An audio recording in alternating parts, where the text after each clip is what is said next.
Habiter poétiquement le monde, ça se définit au fond en fonction de ce que on pense très profondément de notre existence. C'est un choix existentiel.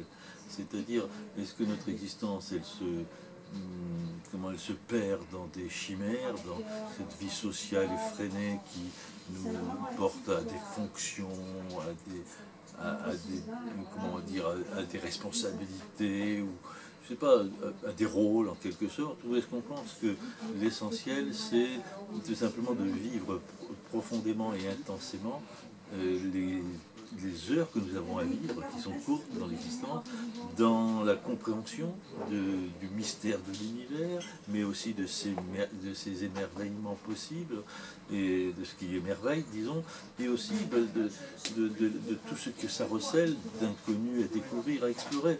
Donc pour moi, vivre poétiquement le monde, c'est le vivre intensément.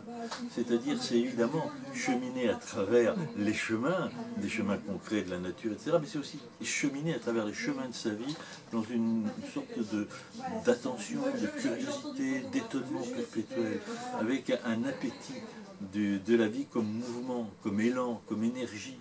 Et c'est aussi être capable de saisir le prix de chaque instant, dans une sorte de retrait parfois, de silence, d'un silence intérieur, d'apnée, je veux dire, qui nous fait échapper justement à la course perpétuelle, ininterrompue, dont je parlais tout à l'heure. Donc habiter poétiquement le monde, il y a plein de façons sûrement de le faire. Ça peut être aussi vivre ardemment. Quand je parle d'intensité, ça peut être aussi l'ardeur, ça peut être aussi prendre feu, comme le dit mon ami André Lether, ça peut être dans une incandescence, donc se brûler même d'une certaine façon. Donc vous voyez, il y a mille façons. La seule chose que je peux dire, c'est qu'une manière de ne pas habiter poétiquement le monde, c'est de le vivre en absent, en renonçant aux exigences de la vie, c'est-à-dire petitement, on va dire peut-être dans la peur de la vie, dans le repli, dans la mollesse. Quand on vit en poète, on marche sans doute, ça veut dire qu'on est en avant.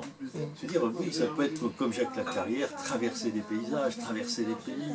Il y a toujours chez les poètes la volonté de franchir, mais c'est aussi simplement être en marche dans sa vie.